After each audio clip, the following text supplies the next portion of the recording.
Shake, shake, shake, Sinora, shake your body like work, work, work, Sinora, work it all the time. Hi everyone, Bill here, and welcome to the second entry of Burton Month. Today we are going to be talking about Beetlejuice. Made in 1988, it is the second film directed by Mr. Tim Burton.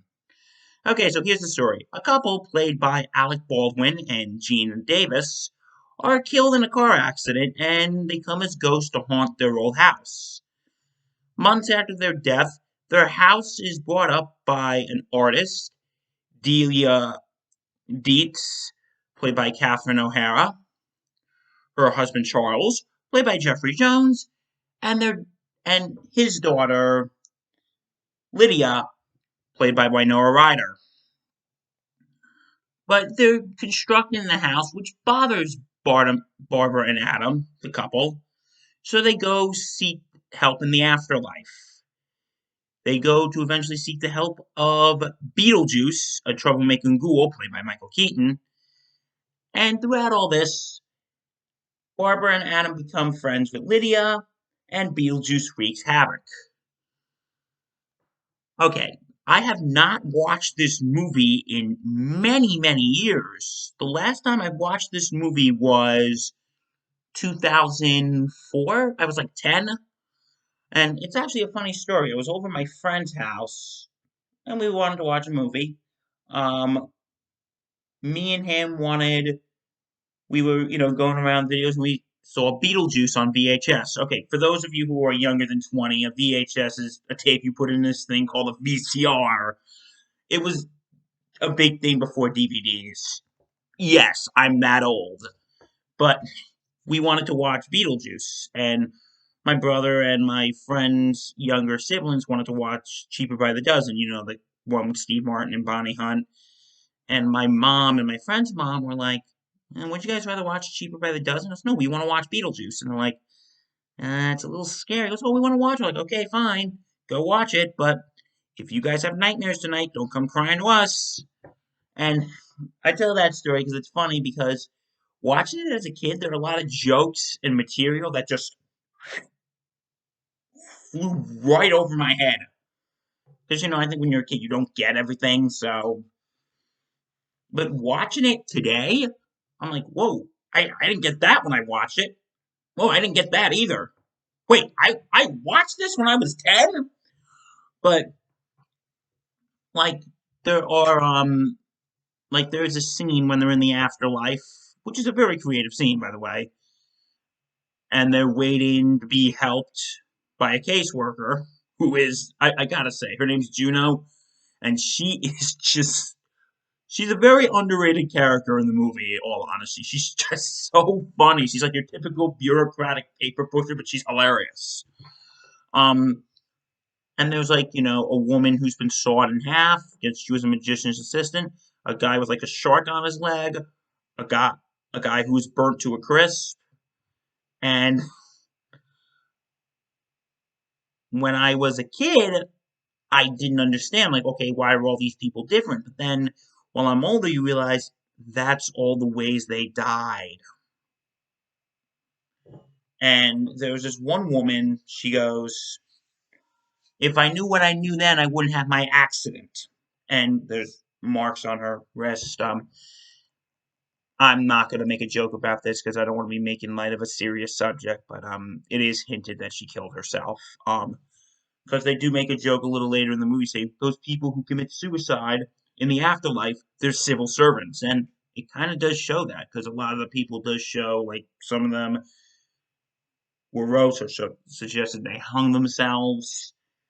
There's one guy showed that he jumped in front of a bus. So, yeah. But, again, that is nothing to make fun of. I'm just saying what happened in the movie. But, yeah, and also there's some jokes that I'm just gonna say this. This movie is rated PG, but I think by today's standards, this movie would probably be either PG-13 or R.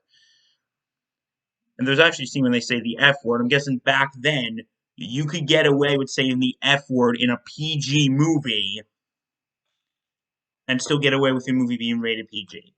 But yeah. Anyway, let's just focus on the rest of the movie.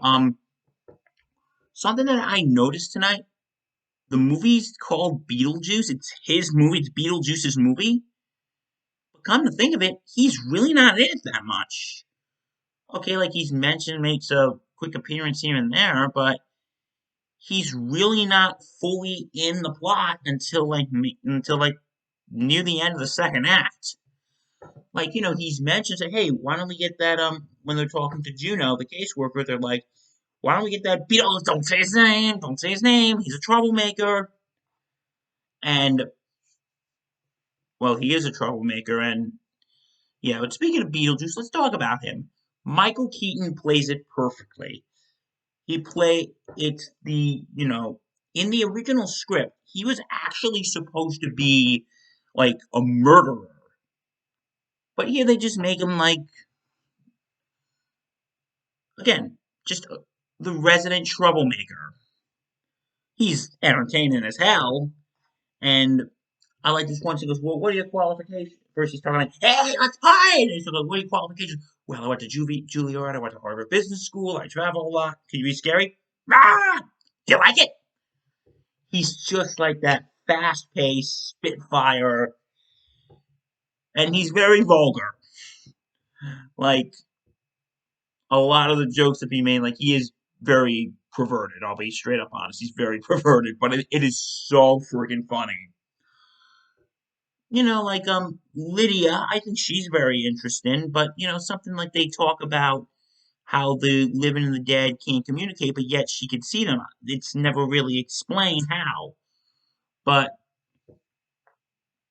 I think our Barbara and Adam, they're okay. Like I love like the ways they try to get them chased out of the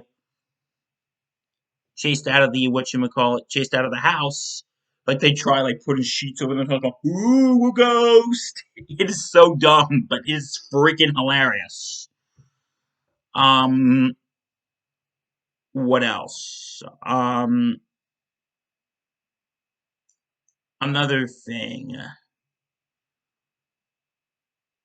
The Dietz family is, the father sort of just doesn't want to be bothered and is oblivious, while his wife is just, I want everything to be trendy, I want to make more money, we're gonna exploit for the ghost. Like, they're annoying, but that's kind of the point. So, yeah, I think my really only gripes are, is like I said, Beetlejuice is not really in it a lot, and Lydia, it's never really explained how she can talk to them, even though there's a rule in the book of the recently deceased that says the living and the dead cannot interact with each other. I don't know how that happens. Don't ask. But a lot of things I like. I really like the waiting room scene. I think that was very creative. There's a sandworm scene, which I'll admit it looks a little dated. Well, it does have 80s written all over it, but I just love the imagery and just like the scene when Beetlejuice is a serpent. That is so freaking cool. It's a real. It's just the, how even though Pee-wee's Big Adventure was the first official Tim Burton movie, I think Beetlejuice was the real first Tim Burton movie because this is one of the movies that you think of when you think of Tim Burton. And another thing, Danny Elfman's music. Again, it has like that quirky sort of bombastic thing that you have in Pee-wee's Big Adventure. And you also have the two Harry Belafonte songs, the yeah! And the shake, shake, shake, see that, shake your body like doom, doom, doom, work, work, work. Okay, you know the song. But yeah, I think Beetlejuice is great. It's a quirky, fun film.